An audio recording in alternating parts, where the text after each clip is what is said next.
ನೋಡಿ ಇಲ್ಲಿ ದಪ್ಪ ತಳ ಇರೋವಂಥ ಒಂದು ಕಡೆಯನ್ನು ತಗೊಳ್ಳೋಣ. ಇದ್ರೊಳಗಡೆ ನಾವು ಕಡಲೆ ಬೀಜನ ಹಾಕೊಳ್ಳೋಣ. ಇಲ್ಲಿ ನಾನು 1 kg ಅಷ್ಟು ಕಡಲೆ ಬೀಜನ ತೊಗೊಂಡಿದ್ದೀನಿ. ಇವಾಗ ಕಡಲೆ ಬೀಜ ಯಾವ ಥರ ಹುರ್ಕೋಬೇಕು ಅಂದರೆ, ಕಡಲೆ ಬೀಜನ ನಾವು ಮೀಡಿಯಮ್ ಫ್ಲೇಮಲ್ಲಿ ನಿಧಾನಕ್ಕೆ ಹುರ್ಕೋಬೇಕು. ಯಾಕಂದರೆ ಕಡಲೆ ಬೀಜ ಒಂದು ಹಿಂಗಿದೆ, ನೀವು ಎಷ್ಟು ಚೆನ್ನಾಗಿ ಹುರ್ಕೋತೀರಾ ಅಷ್ಟೇ ಚೆನ್ನಾಗಿ ನಿಮ್ಮದು ಎಣ್ಣೆ ಬರುತ್ತೆ. ಸೊ ಕಡಲೆ ಬೀಜ ನೀವು ಚೆನ್ನಾಗಿ ಹುರ್ಕೊಂಡ್ರೆ ಎಣ್ಣೆ ಜಾಸ್ತಿ ಬರುತ್ತೆ. ಅದರ ಜೊತೆ ನಮ್ಮದು ಎಣ್ಣೆ ಪ್ಯೂರ್ ಆಗಿ ಕೂಡ ಬರುತ್ತೆ. ಕೆಲವೊಬ್ರು ಏನು ಮಿಸ್ಟೇಕ್ ಮಾಡ್ತಾರೆ ಅಂದರೆ, ಕಡಲೆ ಬೀಜ ಹುರಿಯೋದಂದರೆ ಸುಮ್ಮನೆ ಹೈ ಫ್ಲೇಮಲ್ಲಿ ಇಟ್ಕೊಂಡು ಸಿಪ್ಪೆ ಉಸ್ತಾ ಇದೆಲ್ಲ ಸಾಕು ಅಂತ ಆ ಥರ ಹುರಿತಾರೆ. ಸೊ ಆವಾಗ ಏನಾಗುತ್ತೆ, ಎಣ್ಣೆನೂ ಕಡಿಮೆ ಬರುತ್ತೆ, ಆಮೇಲೆ ತಿನ್ನೋಕ್ಕೆ ರುಚಿನೂ ಕೂಡ ಬರೋದಿಲ್ಲ. ಸೊ ಹಾಗಾಗಿಬಿಟ್ಟು ಮೀಡಿಯಮ್ ಫ್ಲೇಮಲ್ಲಿ ನಿಧಾನಕ್ಕೆ ನಾವು ಕಡಲೆ ಬೀಜನ ಹುರ್ಕೋಬೇಕು. ಕಡಲೆ ಬೀಜ ಹುರ್ಕೊಳ್ಳೋಕ್ಕೆ ಮಿನಿಮಮ್ 10 ರಿಂದ 15 ನಿಮಿಷ ಆಗುತ್ತೆ. ಸೊ ಅಷ್ಟು ನಿಧಾನಕ್ಕೆ ಇಲ್ಲಿ ನಮಗೆ ಕಡಲೆ ಬೀಜನ ಹುರ್ಕೋಬೇಕಾಗಿದೆ. ಇನ್ನೂ ಯಾರು ನೀವು ನಮ್ಮದು ವಾಟ್ಸಪ್ ಗ್ರೂಪನ್ನು ಜಾಯಿನ್ ಆಗಿಲ್ಲ ಅಂದರೆ, ವಿಶ್ವಲ್ ಅಡುಗೆ ಮನೆ ವಾಟ್ಸಪ್ ಗ್ರೂಪ್ ಲಿಂಕನ್ನು ನಾನು ಡಿಸ್ಕ್ರಿಪ್ಷನ್ ಬಾಕ್ಸಲ್ಲಿ ಕೊಟ್ಟಿದ್ದೀನಿ. ಆ ಲಿಂಕ್ ಮೇಲೆ ಕ್ಲಿಕ್ ಮಾಡಿದರೆ ಸಾಕು, ನೀವು ನಮ್ಮ ಜೊತೆ ಕನೆಕ್ಟ್ ಆಗ್ತೀರಾ. ನಿಮ್ಗೇನೇ ಕ್ವೆರೀಸ್ ಆಗಿರ್ಬೋದು, ಡೌಟ್ಸ್ ಆಗಿರ್ಬೋದು, ಅಲ್ಲಿ ನೀವು ನಮ್ಮ ಜೊತೆ ಕಮ್ಯುನಿಕೇಟ್ ಮಾಡ್ಬೋದು. ಹಾಗೂ ವಿಶ್ವಲ್ ಅಡುಗೆ ಮನೆಯದು ಪ್ಯೂರ್ ಅಥೆಂಟಿಕ್ ಮತ್ತು ಪ್ಯೂರ್ ಆರ್ಗ್ಯಾನಿಕ್ ಮಸಾಲ ಖಾರ ಆಗಿರ್ಬೋದು, ಚಟ್ನಿ ಪುಡಿ ಆಗಿರ್ಬೋದು, ಸಾಂಬಾರು ಪುಡಿ ಆಗಿರ್ಬೋದು, ಸ್ನ್ಯಾಕ್ಸ್ ಐಟಮ್ ಆಗಿರ್ಬೋದು, ಏನಾದರೆ ಬೇಕಂದರೆ ವಾಟ್ಸಪ್ ನಂಬರ್ ನಾನು ಡಿಸ್ಕ್ರಿಪ್ಷನ್ ಬಾಕ್ಸಲ್ಲಿ ಕೊಟ್ಟಿದ್ದೀನಿ. ಅಲ್ಲಿ ನೀವು ವಾಟ್ಸಪ್ ಮೆಸೇಜನ್ನು ಹಾಕಿ ನಾವು ರಿಪ್ಲೈ ಮಾಡ್ತೀವಿ. ಯಾವುದೇ ಥರ ಕಾಲನ್ನು ಎತ್ತೋಕ್ಕಾಗೋದಿಲ್ಲ, ಮೆಸೇಜಿಗೆ ಮಾತ್ರ ನಾವು ರಿಪ್ಲೈ ಮಾಡ್ತೀವಿ. ನೀವು ಏನಾದರೂ ಪ್ರಾಡಕ್ಟ್ಸ್ ಆರ್ಡರ್ ಮಾಡಿದರೆ ನಿಮಗೆ ಫ್ರೀ ಡೆಲಿವರಿ ಇದೆ. ಸೊ ಹಾಗಾಗಿಬಿಟ್ಟು ಅದನ್ನು ಕೂಡ ಪ್ಯೂರ್ ಆರ್ಗ್ಯಾನಿಕ್ಕು ಮತ್ತು ಫ್ರೆಶ್ ಆಗಿಯೇ ಇರುತ್ತೆ. ನೋಡಿ ನಿಧಾನಕ್ಕೆ ಇಲ್ಲಿ ನಾನು ಒಂದು 10 ರಿಂದ 15 ನಿಮಿಷ ಲೋ ಫ್ಲೇಮಲ್ಲಿ ಇಲ್ಲಿ ಕಡಲೆ ಬೀಜನ ಹುರ್ಕೊಂಡಿದ್ದೀನಿ. ಕಡಲೆ ಬೀಜ ತುಂಬ ಚೆನ್ನಾಗಿ ಹುರಿದಿದೆ. ನೋಡಿ ಯಾವ ತನಕ ಹುರ್ಕೋಬೇಕಂದ್ರೆ ಇದ್ರ ಮೇಲ್ಗಡೆ ನಿಮಗೆ ಜಾಸ್ತಿ ಕಣ್ಣು ಬಿದ್ದಿರೋದು ಕೂಡ ಕಾಣಿಸ್ತಾ ಇಲ್ಲ, ಅಷ್ಟು ಚೆನ್ನಾಗಿ ಕಡಲೆ ಬೀಜ ಹುರಿದಿರೋದು. ನೋಡಿ ಈ ಥರ ಮಾಡಿದಾಗ ಮೇಲ್ಗಡೆ ಸಿಪ್ಪೆ ಸೆಪ್ರೇಟ್ ಆಗಿರಬೇಕು. ಆ ತನಕ ನಮಗೆ ಕಡಲೆ ಬೀಜನ ಹುರ್ಕೋಬೇಕಾಗಿದೆ. ನೋಡಿ ಎಷ್ಟು ಚೆನ್ನಾಗಿ ಹುರಿದಿದೆ ಅಂತ ಕಡಲೆ ಬೀಜ. ಸೊ ಇವಾಗ ಕಡಲೆ ಬೀಜ ಕಂಪ್ಲೀಟಾಗಿ ತಣ್ಣಗಾಗೋಕ್ಕೆ ಪಕ್ಕಕ್ಕೆ ಎತ್ತಿಡೋಣ. ನೋಡಿ ಇಲ್ಲಿ ಕಡಲೆ ಬೀಜ ಕಂಪ್ಲೀಟಾಗಿ ತಣ್ಣಗಾಗಿದೆ. ನೋಡಿ ಈ ಥರ ಮುಟ್ಟಿದ್ದರೇ ಒಳಗಡೆದು ಸಿಪ್ಪೆ ಬರುತ್ತೆ, ಈ ಥರ ತಿಕ್ಕಿದ್ದರೇ. ಸೊ ಇವಾಗ ನಾವು ಇದು ಸಿಪ್ಪೆ ಎಲ್ಲ ತಕ್ಕೋಬೇಕು. ನೀವು ಬೇಕಂದರೆ ಇದನ್ನು ಕಡಲೆ ಬೀಜನ ಒಂದು ಬಟ್ಟೆ ಒಳಗಡೆ ಹಾಕಿ ತಿಕ್ಕಿಬಿಟ್ಟು ಕೂಡ ಸಿಪ್ಪೆನ ತಕ್ಕೋಬೋದು. ಬಟ್ ಇದು ನೀಟಾಗಿ ಉಸ್ತಾ ಇದೆ ಅಂತ ಹೇಳಿಬಿಟ್ಟು ನಾನು ಇದೇ ಥರ ಕೈಯಲ್ಲಿನೇ ತಕ್ಕೋತಾ ಇದ್ದೀನಿ. ಸಿಪ್ಪೆ ಮಾತ್ರ ಕಂಪಲ್ಸರಿ ತಕ್ಕೊಳ್ಳೇಬೇಕು. ನೋಡಿ ಈ ಥರ ಕೈಯಲ್ಲಿ ತಿಕ್ಕಿ ಇಲ್ಲಿ ನಾನು ಸಿಪ್ಪಿನ ತಗೊಂಡಿರೋದು. ತುಂಬ ಜಾಸ್ತಿ ಸಿಪ್ಪಿ ತಕ್ಕೋತಾ ಇಲ್ಲ, ಸ್ವಲ್ಪ ಅದೇ ಥರ ಇಟ್ಕೊಂಡಿದ್ದೀನಿ. ಇವಾಗ ಈ ಸಿಪ್ಪಿನ ನಾವು ಸೆಪ್ರೇಟ್ ಮಾಡ್ಕೋಬೇಕು.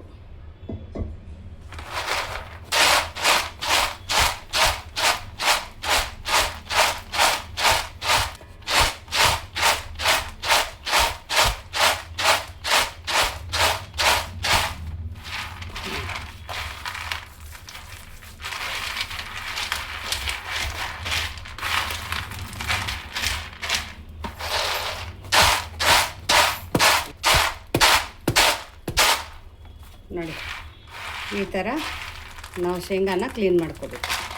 ನೋಡಿದ್ರಲ್ಲ ಚೆನ್ನಾಗಿ ಬಂದಿದೆ. ಇವಾಗ ಈ ಕಡಲೆ ಬೀಜನ ನಾವು ಇಲ್ಲೊಂದು ಮಿಕ್ಸರ್ ಜಾರನ್ನು ತಗೊಳ್ಳೋಣ. ಆಮೇಲೆ ಇದ್ರ ಒಳಗಡೆನೂ ಕಡಲೆ ಬೀಜನ ಹಾಕೊಳ್ಳೋಣ. ನೋಡಿ 2 ಬ್ಯಾಚಲ್ಲಿ ಹಾಕೋತಾ ಇದ್ದೀನಿ. ಇವಾಗ ಆನ್ ಆಫ್ ಮಾಡ್ತಾ ಇದನ್ನು ನಾವು ಸಣ್ಣದಾಗಿ ಪುಡಿ ಮಾಡ್ಕೊಂಡು ಬರಬೇಕು. ಬಿ ಕೇರ್ಫುಲ್, ಒಂದೇ ಸರ್ತಿ ಇಲ್ಲಿ ಮಿಕ್ಸರನ್ನು ಓಡಿಸ್ಬಾರ್ದು. ಸ್ಟಾರ್ಟಿಂಗಲ್ಲಿ ಆನ್ ಆಫ್ ಮಾಡಿ ಒಂದು ಸರ್ತಿ ಓಡಿಸಿ ಆಮೇಲೆ ಮತ್ತೆ ಆನ್ ಆಫ್ ಮಾಡ್ತಾ ಇಲ್ಲಿ ನಮಗೆ ಪುಡಿನ ಮಾಡ್ಕೋಬೇಕಾಗಿದೆ. ಸೊ ಆ ಥರ ಮಾಡೋದ್ರಿಂದ ಯಾವ ಥರ ಬರುತ್ತೆ ಅಂತ ನಾ ಪುಡಿ ಮಾಡ್ಕೊಂಡು ಬಂದು ನಿಮಗೆ ತೋರಿಸ್ತೀನಿ. ನೋಡಿ ಈ ಥರ ಇಲ್ಲೇ ಉಂಡೆ ಥರ ಆಗಿರಬೇಕು. ಅಲ್ಲಿ ತನಕ ನಮಗೆ ಇಲ್ಲಿ ಪುಡಿನ ಮಾಡ್ಕೋಬೇಕಾಗಿದೆ. ನೋಡಿ ಇಲ್ಲೇ ಆಗ್ತಾಯಿದೆ ಉಂಡೆ ಥರ. ಸೊ ಇಷ್ಟು ಸಣ್ಣದಾಗಿ ಮತ್ತು ಇಷ್ಟು ಚೆನ್ನಾಗಿ ನಮಗೆ ಇಲ್ಲಿ ಕಡಲೆ ಬೀಜದ ಪುಡಿನ ಮಾಡ್ಕೋಬೇಕಾಗಿದೆ. ಇವಾಗ ಇಲ್ಲಿ ನಾನು ಒಂದು ಪರಾತನ್ನು ತೊಗೊಂಡಿದ್ದೀನಿ. ಇದರೊಳಗಡೆ ನಾವು ಏನು ಪುಡಿ ಮಾಡ್ಕೊಂಡು ಬರ್ತೀವಲ್ಲ ಅದನ್ನು ಹಾಕ್ಕೊಳ್ಳೋಣ. ನೋಡಿ ಹುರಿದಿರೋಂಥ ಎಲ್ಲ ಕಡಲೆ ಬೀಜನ ಇದೇ ಥರ ಪುಡಿ ಮಾಡ್ಕೊಂಡು ಬಂದಿರೋದು. ನೋಡಿದ್ರಲ್ಲ, ಇಲ್ಲೇ ನೋಡಿ ಕೈಯಲ್ಲಿ ಹಿಂಗೆ ಪ್ರೆಸ್ ಮಾಡಿದರೆ ಸ್ವಲ್ಪ ಉಂಡೆನೂ ಆಗ್ತಾಯಿದೆ ಮತ್ತು ಸಣ್ಣ ಕೂಡ ಆಗಿದೆ. ಇವಾಗ ಒಂದು ಸರ್ತಿ ಇದನ್ನು ನೀಟಾಗಿ ಈ ಥರ ಮಿಕ್ಸ್ ಮಾಡ್ಕೊಳ್ಳೋಣ. ನೋಡಿ, ಕೈಗೆ ಇವಾಗಲೇ ಬಿಸಿಗೇ ಕೈಗೆ ಎಣ್ಣೆ ಬಿಟ್ಟಂಗೆ ಅನ್ನಿಸ್ತೈತೆ. ಇಲ್ಲಿ ನೋಡಿ, ಉಂಡೆ ನೋಡಿ ಅನ್ನಿಸ್ಬೋದು ನಿಮಗೆ.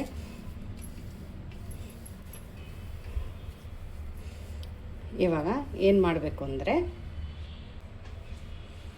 ಇಲ್ಲಿ ಒಂದು ಬಾಣಲಿಯಲ್ಲಿ ಬಿಸಿ ಬಿಸಿ ನೀರನ್ನು ನಾವು ತಗೋಬೇಕು. ನೋಡಿ, ಹೊಗೆ ಬರ್ತಾ ಇದೆ, ನೀರು ಚೆನ್ನಾಗಿ ಕುದ್ದಿದೆ.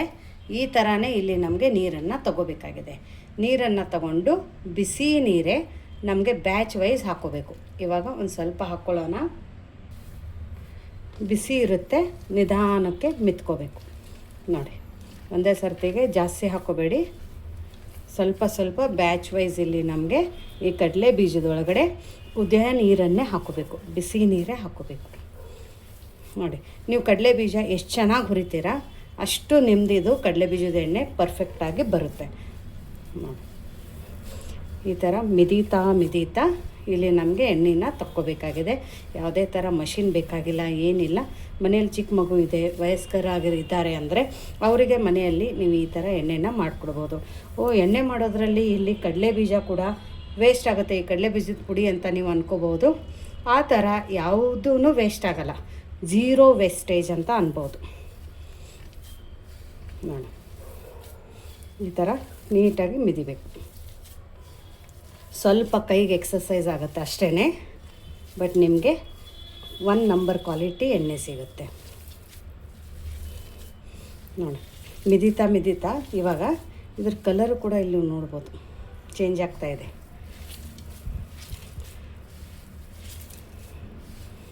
ನೋಡಿ, ಕಡಲೆ ಬೀಜ ಚೆನ್ನಾಗಿ ದಪ್ಪ ಇರೋದನ್ನು ತಗೊಳ್ಳಿ.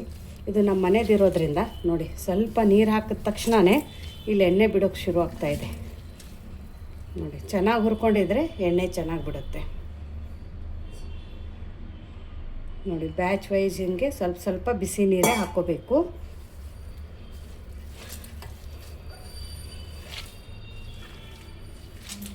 ನನಗೆ ನಿಜವಾಗ್ಲೂ ಹೇಳ್ತೀನಿ, ಅಷ್ಟು ಇದಕ್ಕೆ ಎಫರ್ಟೇ ಅನ್ನಿಸ್ತಾ ಇಲ್ಲ. ಯಾಕಂದರೆ ನಾವು ಮನೆ ಕಡಲೆ ಬೀಜನೇ ನಾನು ಯೂಸ್ ಮಾಡಿರೋದು. ಇನ್ನೊಂದು ಅಂದರೆ ಕಡಲೆ ಬೀಜ ಚೆನ್ನಾಗಿ ಇಲ್ಲಿ ನಾನು ಹುರ್ಕೊಂಡಿದ್ದೀನಿ ಲೋ ಫ್ಲೇಮಲ್ಲಿ. ನೋಡಿ, ನಾನು ಮಿದಿಯೋಕೆ ಇನ್ನೂ 5 ನಿಮಿಷನೂ ಆಗಿಲ್ಲ ಸ್ಟಾರ್ಟು, ಆಗಲೇ ನೋಡಿ ಎಣ್ಣೆ ಕಾಣಿಸ್ತಾ ನಿಮಗೆ. ನೋಡಿ ನೋಡಿ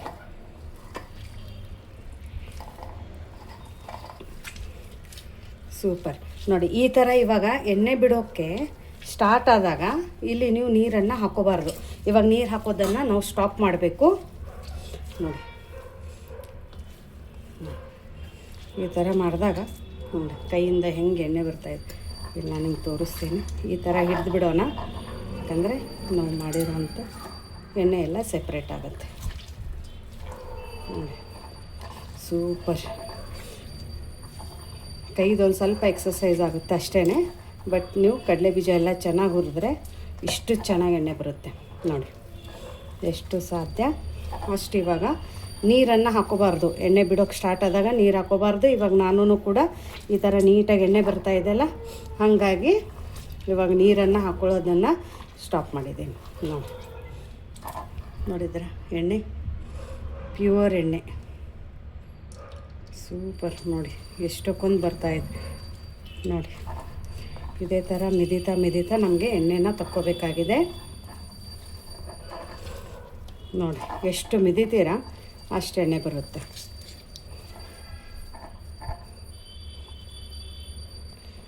ಇವಾಗ ಈ ಬಂದಿರೋದು ಎಣ್ಣೆ ಇದೆಯಲ್ಲ, ಇದನ್ನು ನಾವು ಇಲ್ಲೊಂದು ಜಡಿನ ಇಟ್ಬಿಟ್ಟು ಈ ಥರ ಸೋಸ್ಕೊಳ್ಳೋಣ. ಹೆಂಗೆ ಎಣ್ಣೆ ಬರುತ್ತೆ ಹಂಗಂಗೆ ಇಲ್ಲಿ ನಮಗೆ ಇಲ್ಲಿ ಎಣ್ಣೆನ ಸೋಸ್ಕೋಬೇಕಾಗಿದೆ. ನೋಡಿ,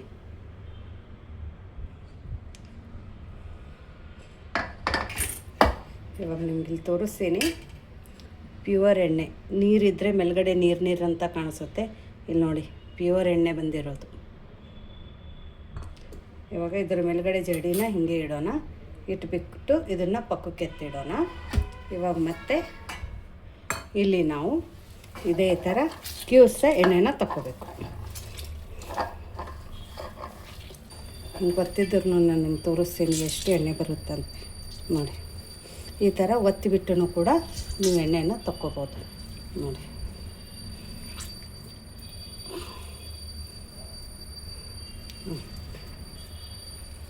ಈ ಥರ ಚಿಕ್ಕ ಚಿಕ್ಕದಾಗಿ ಉಂಡೆನ ತೊಗೊಂಡು ಎಣ್ಣೆನ ತಗೊಳ್ಳೋಣ. ನೋಡಿ ಈ ಥರ ಮಾಡ್ತಾನೂ ಕೂಡ ನೀವು ಎಣ್ಣೆನ ತಗೋಬೋದು. ಇಲ್ಲಾಂದರೆ ಒಂದು ಬಟ್ಟೆ ತೊಗೊಂಡು ಬಟ್ಟೆಯಲ್ಲಿನೂ ಕೂಡ ಈ ಎಣ್ಣೆನ ನೀವು ತಗೋಬೋದು.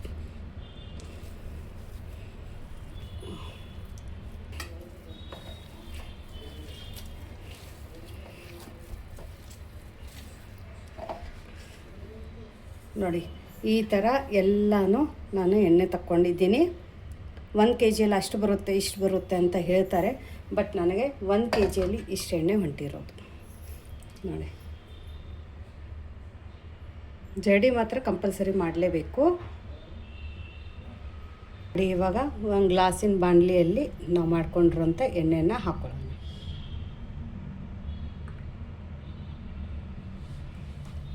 ಇನ್ನೊಂದು ಸ್ವಲ್ಪ ಇದೆ, ಇನ್ನೊಂದು ಬಾಣಲಿಯಲ್ಲಿ ಹಾಕೊಳ್ಳೋಣ.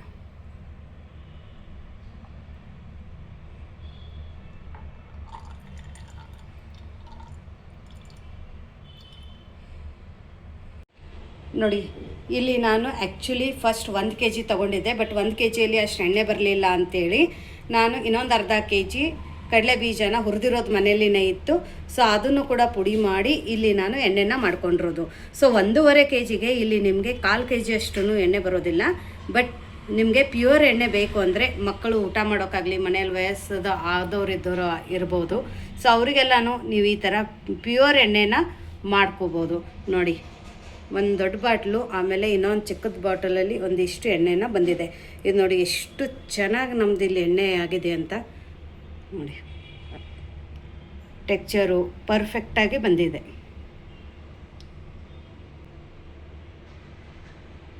ಇವಾಗ ಎಣ್ಣೆ ಅಂತೂ ತೆಗ್ದಾಯಿತು. ಮಿಕ್ಕಿರೋದು ಇದ್ರದ್ದು ಏನಪ್ಪ ಮಾಡೋದು ಅಂದರೆ ಇಲ್ಲಿ ನಾನು ಬೆಲ್ಲ ಹಾಕಿಬಿಟ್ಟು ಇಲ್ಲಿ ಈ ಥರ ಉಂಡೆನ ಕಟ್ಕೊಂಡಿದ್ದೀನಿ. ಇಲ್ಲಿ ನೀವು ನೋಡಿದ್ರಲ್ಲ, ನೋಡಿ ಇದರೊಳಗಡೆ ಬೆಲ್ಲದ ಪುಡಿನ ಹಾಕ್ಕೊಂಡಿದ್ದೆ.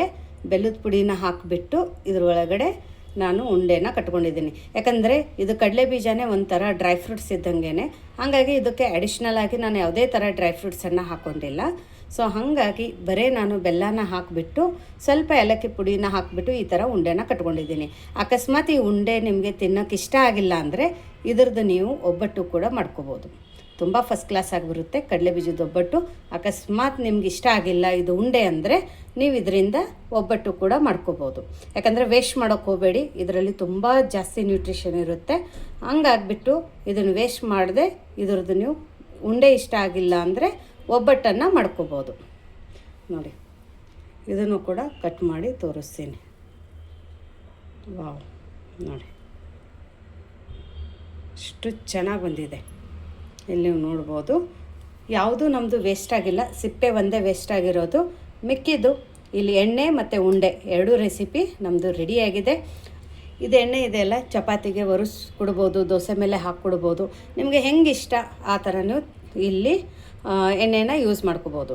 ಇನ್ನೂ ಒಂದು ಏನು ಮಾಡಬೇಕಂದ್ರೆ, ಇವಾಗ ಈ ಎಣ್ಣೆ ಮೇಲ್ಗಡೆ ಮುಚ್ಚಿಬಿಟ್ಟು ಇದನ್ನು ಬೆಳಗ್ಗೆಗೆ ಒಂದು ಬಿಸಿಲು ಕೊಡಬೇಕು. ನೀವು ಇದೇ ಥರ ಇದನ್ನು ಯೂಸ್ ಮಾಡೋಂಗಿಲ್ಲ ಎಣ್ಣೆನ. ಸೊ ಇದಕ್ಕೆ ನಮಗೆ ಬಿಸಿಲು ತಿನ್ನಿಸ್ಬೇಕಾಗಿದೆ.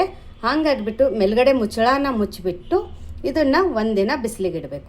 ಅಟ್ಲೀಸ್ಟ್ ತುಂಬ ಜಾಸ್ತಿ ಬಿಸಿಲಿದೆ ಅಂದರೆ 1 2 to 3 hours ಇಡಿ. ಯಾಕಂದರೆ ಒಳಗಡೆ ನೀರಿನ ಅಂಶ ಇರುತ್ತಲ್ಲ, ನೀರು ಹಾಕಿಬಿಟ್ಟು ಕ್ಯೂಚ್ಬಿಟ್ಟು ತೆಗ್ದಿರೋದು. ಹಾಗಾಗಿ ನಾವು ಇದಕ್ಕೆ ಬಿಸಿಲಲ್ಲಿ ಇಡಬೇಕಾಗಿದೆ. ಸರಿನಾ? ಈ ಟಿಪ್ಸನ್ನು ನೀವು ಮಿಸ್ ಮಾಡೋಕ್ಕೆ ಹೋಗಬೇಡಿ. ಸೊ ಕಂಪಲ್ಸರಿ ಮೇಲ್ಗಡೆ ಲಿಡ್ಡನ್ನು ಹಾಕಿಬಿಟ್ಟು 1 2 to 3 hours ಬಿಸಿಲಲ್ಲಿ ಇಡಿ. ಆಮೇಲೆ ಈ ಎಣ್ಣೆನ ಯೂಸ್ ಮಾಡ್ಕೊಳ್ಳಿ. ಇದನ್ನು ಮಾತ್ರ ಇನ್ಸ್ಟೆಂಟಾಗಿ ನೀವು ತಿನ್ಕೋಬೋದು. ಸೊ ನಿಮಗೆ ಇವತ್ತಿಂದ ಈ ರೆಸಿಪಿ ಹೇಗೆ ಅನ್ನಿಸ್ತು ಅಂತ ಕಮೆಂಟ್ ಮೂಲಕ ತಿಳಿಸೋದನ್ನು ಮರಿಬೇಡಿ. ಮತ್ತೆ ಸಿಗೋಣ ನಾವು ಇದೇ ಥರ ಹೊಸ ಹೊಸ ರುಚಿ, ಹೊಸ ಹೊಸ ಅಡುಗೆ ಜೊತೆ ವಿಶ್ಫುಲ್ ಅಡುಗೆ ಮನೆಯಲ್ಲಿ. Thank you.